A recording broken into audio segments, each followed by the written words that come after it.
আজকে দেখুন বা দিওয়ালি শেষ হয়ে গেছে, কালী পুজো শেষ হয়ে গেছে, কিন্তু এখনও আমার ছেলের আর আমার মায়ের বাজি ফোটানো যায়নি। এখনও রীতিমতো দুজনে বাজি ফুটিয়ে চলেছে। তারপরে যাই হোক না কেন, রাতের বেলায় আমরা পেঁপে আলুর তরকারি আর রুটি খেয়ে নিলাম। পেঁপেটা আমার স্টুডেন্টের ঘর থেকে দিয়েছিল, ওদের গাছে প্রচুর পেঁপে হয়েছে তাই দিয়েছিল। আর এই যে দেখুন, এই যে কুমড়ো ফুলটা, এটা আমাদের বাগানে হয়েছে। বাগানের গাছটা বেশ বড়ই হয়েছে, কিন্তু ফল হয়েও শুকিয়ে যাচ্ছে, নষ্ট হয়ে যাচ্ছে।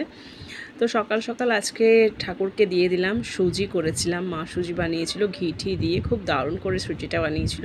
প্রথমে ঠাকুরকে নিবেদন করলাম, তারপরে আমরা খেয়ে নিলাম। তারপরে আরেকটা জিনিস মা বানিয়েছে আজকে, এটা হচ্ছে কর্নফ্লাওয়ার ভাজা। কর্নফ্লাওয়ার ভাজা, এটাকে খুব সুন্দর করে দুধ দিয়ে করে বানিয়েছে, বানিয়ে সেপ দিয়ে রেখে এখন ফ্রিজে রেখে দেবে। ফ্রিজে রাখার পরে এটা কিছুটা সেট হয়ে গেলে তারপরে এটাকে ভেজে খাবে। আর যেহেতু আমি এখন পুজো দিতে পারছি না, তাই মা এখন পুজো দিচ্ছে। আজকে বৃহস্পতিবারের পুজো, তাই মা খুব সুন্দর করে ঠাকুরকে সাজিয়ে গুজিয়ে পুজো দিয়ে দিল। আর আমি আমসত্ত্ব এনেছিলাম, অনেক রকমের মিষ্টি এনেছিলাম, সেগুলোও ঠাকুরকে দিল।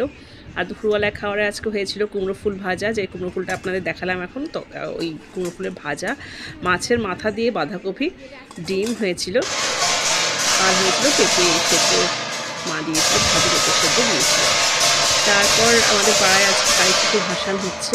তো কালী ঠাকুর ভাসানে এই যে বিশাল একটা বাজার র্যালি স্টুডিওতে এসছে, তারা ঘন্টা বাজিয়ে দিয়ে কালী ঠাকুরকে বিসর্জন করতে নিয়ে যাবে। যদিও বা আমাদের পুরো কটক টাউনে কালকে আগামীকাল পুজো ভাসান হবে, কিন্তু আজকে আমাদের পাড়ায় আজকেই ভাসান হয়ে যাচ্ছে। তো ঠাকুর তো চলে যাচ্ছে রীতিমতো। আমাদের আর একটা পর্বই আছে, যেটা ডঙ্গা ভাসা বা কার্তিক পূর্ণিমা। এখানে মেলা, বিশাল করে মেলা বসে, আমি প্রত্যেকবারই আপনাদের দেখাই।